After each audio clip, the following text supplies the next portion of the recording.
Assalamualaikum warahmatullahi wabarakatuh.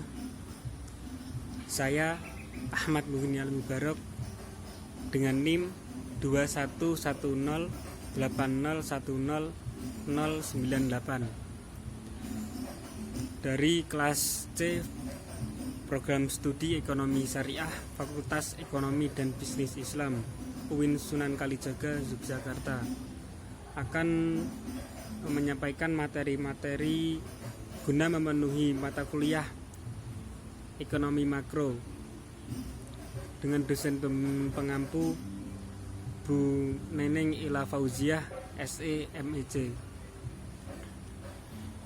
Yang pertama yaitu ruang lingkup ekonomi makro. Sebelum masuk ke ruang lingkup, ada hal yang perlu digarisbawahi, yaitu terkait dengan mekanisme kerja ekonomi makro. Jadi, ekonomi makro sering diterapkan dalam analisis target, mulai dari target kebijaksanaan pertumbuhan ekonomi, tenaga kerja, inflasi, keseimbangan neraca pembayaran, dan masih banyak lagi. Secara tidak langsung menegaskan bahwa ekonomi makro ini akan mengajarkan tentang perekonomian sebuah negara secara komprehensif, tetapi juga akan mempelajari hubungan kausal dengan variabel agregatif. Perbedaan antara ekonomi mikro dan ekonomi makro.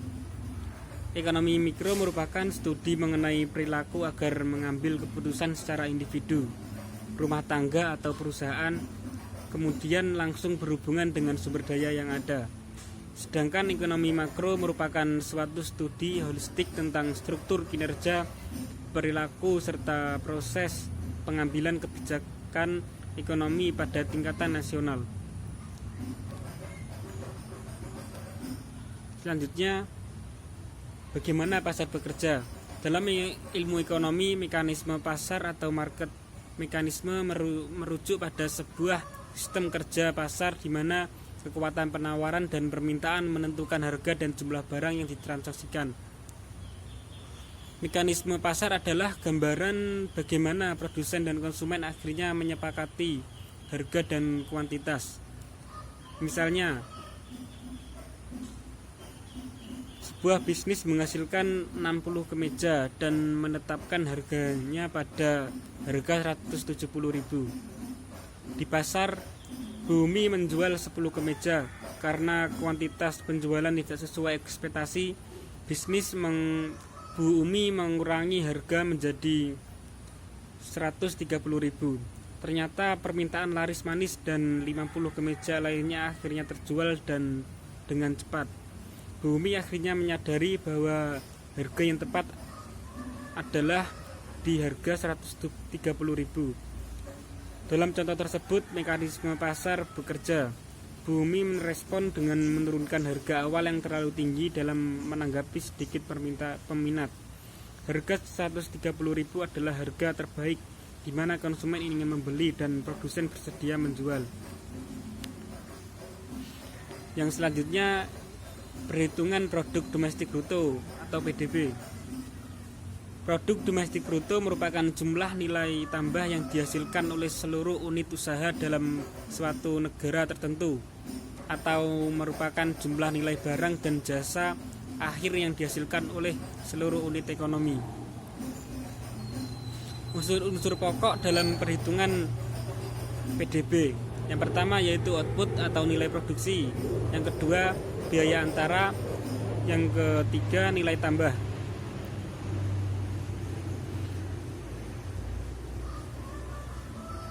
Metode perhitungan PDB atas dasar harga konstan. Yang pertama yaitu revaluasi, yang kedua ekstrapolasi, yang ketiga yaitu deflasi. Dan ada metode perhitungan PDB atas dasar harga berlaku, yaitu yang pertama pendekatan produksi, pendekatan pendapatan, dan pendekatan pengeluaran. Pengertian Customer Price Index atau indeks harga konsumen adalah sebuah alat ukur yang sering digunakan untuk menilai terjadinya perubahan rata-rata atas harga suatu produk. di mana perubahan harga tersebut dihitung dengan cara melakukan pemantauan pada harga setiap produknya. Adapun untuk cara menghitung harga, indeks harga konsumen adalah dengan cara men-tracking perubahan harga dari setiap produk dalam sekelompok barang lalu melabelinya.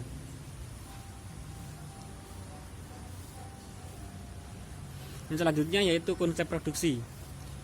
Produksi adalah kegiatan yang menimbulkan manfaat atau faedah serta nilai suatu barang dan jasa. Dalam konteks yang lain, produksi sebagai usaha untuk menciptakan kekayaan dengan memanfaatkan sumber daya alam oleh manusia.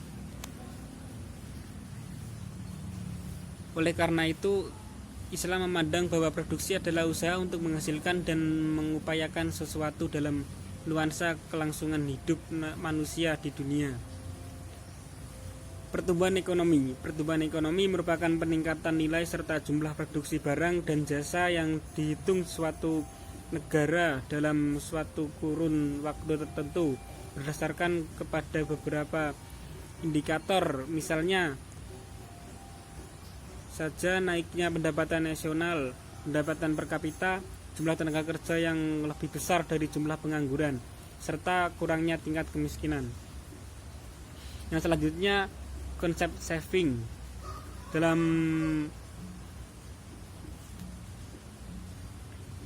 Dalam kamus lengkap ekonomi, saving didefinisikan sebagai bagian pendapatan yang tidak dibelanjakan untuk pemuasan kebutuhan sekarang. Jadi saving adalah bagian pendapatan yang tidak dibelanjakan atau ditabung yang dilambangkan dengan huruf S, inisial dari kata saving itu sendiri. Yang kedua ada konsep investment. Investasi adalah penanaman modal yang dilakukan oleh perusahaan yang dilakukan dalam bentuk aset dengan tujuan untuk digunakan dalam waktu yang akan datang.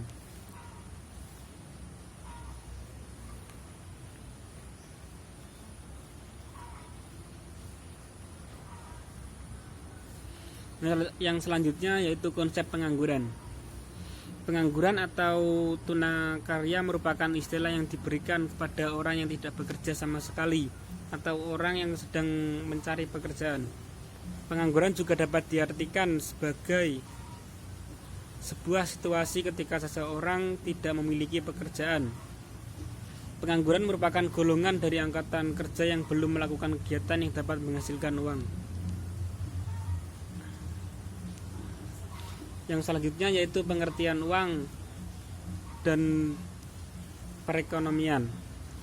Uang merupakan kebutuhan masyarakat yang paling utama, yang merupakan kebutuhan pemerintah, kebutuhan produsen, kebutuhan distributor, dan kebutuhan konsumen. Uang merupakan inovasi besar dalam peradaban perekonomian dunia. Posisi uang sangat strategis dalam satu sistem ekonomi dan sulit digantikan variabel lainnya.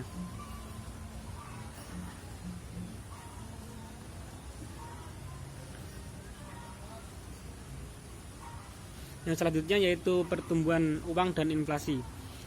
Inflasi adalah suatu proses meningkatnya harga-harga barang secara umum dan terus-menerus berkaitan dengan mekanisme pasar yang disebabkan oleh berbagai faktor.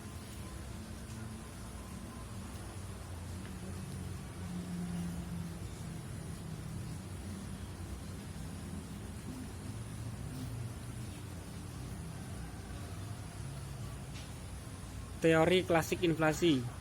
Tingkat harga. Yang pertama ada tingkat harga-harga dan nilai uang. Yang kedua jumlah uang yang beredar, permintaan uang, dan keseimbangan moneter.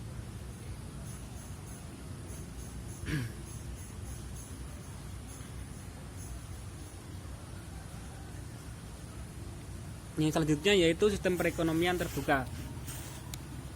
Ekonomi terbuka adalah jenis perekonomian yang berinteraksi dengan dunia luar melalui perdagangan internasional, pergerakan modal, transfer informasi, dan pengetahuan teknis, dan migrasi tenaga kerja. Perekonomian terbuka adalah perekonomian yang melibatkan diri dalam perdagangan internasional atau ekspor dan impor, barang dan jasa, serta modal dengan negara-negara lain.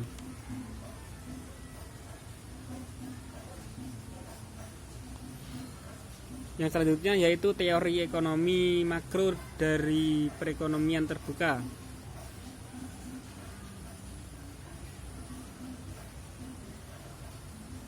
Ekonomi terbuka adalah salah satu yang berinteraksi secara bebas dengan negara lainnya di seluruh dunia.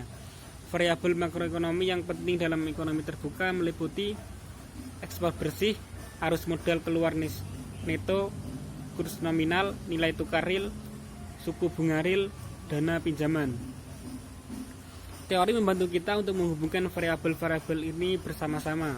Namun untuk menyederhanakan analisis, kita akan membuat beberapa asumsi. Yang selanjutnya yaitu fluktuasi ekonomi. Fluktuasi ekonomi adalah kenaikan dan penurunan aktivitas ekonomi secara relatif dibandingkan dengan tren pertumbuhan jangka panjang dari ekonomi. Faktor utama fluktuasi ekonomi. Yang pertama, fluktuasi dalam perekonomian sifatnya tidak teratur dan tidak dapat diramalkan. Yang kedua, kebanyakan besaran ekonomi makro berfluktuasi bersama-sama. Yang tiga, saat hasil produksi turun, tingkat pengangguran naik. Permintaan yang selanjutnya yaitu permintaan agregat. Permintaan agregat adalah hubungan antara jumlah output yang diinginkan dan tingkat harga agregat.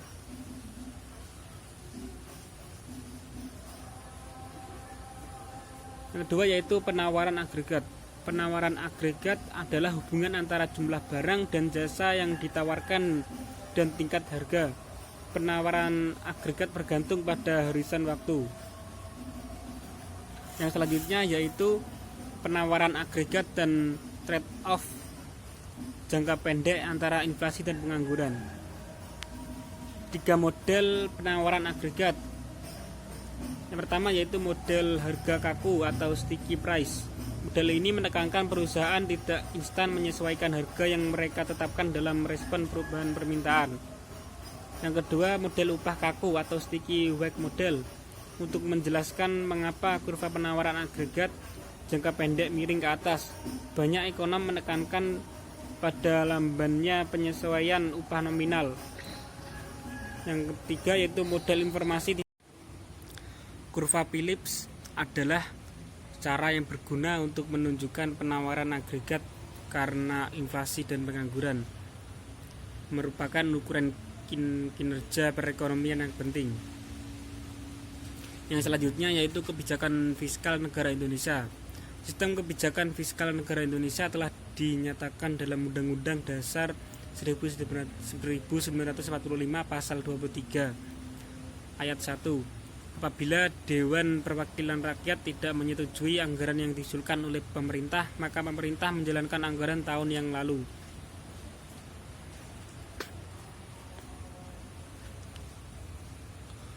Kebijakan fiskal negara Indonesia perspektif ekonomi Islam. Kebijakan fiskal negara Indonesia tidak didasarkan pada hukum agama, melainkan pada peraturan perundang-undangan. Pancasila dan Undang-Undang Dasar 1945 merupakan landasan ideal dan konstitusional bagi peraturan perundang-undangan lainnya. Walaupun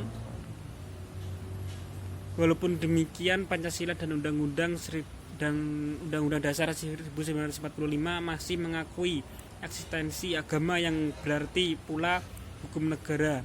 Oleh karena itu, kebijakan fiskal yang bertentangan dengan tujuan hukum agama berarti tidak sesuai dengan kehendak Pancasila dan Undang-Undang Dasar 1945. Sementara itu, ekonomi Islam merupakan bagian hukum agama yang mengatur segala kebutuhan masyarakat. Keterlibatan masyarakat ini menjadikan ekonomi Islam tidak selalu tergantung pada nas secara tekstual, namun memberikan peluang ijtihad lebih besar serta tidak melibatkan iman dan niat. Sekalipun demikian, ekonomi Islam harus dalam koridor menghilangkan bahaya dan menarik kemaslahatan. Sebagai tujuan agama. Sekian dari saya. Terima kasih. Wassalamualaikum warahmatullahi wabarakatuh.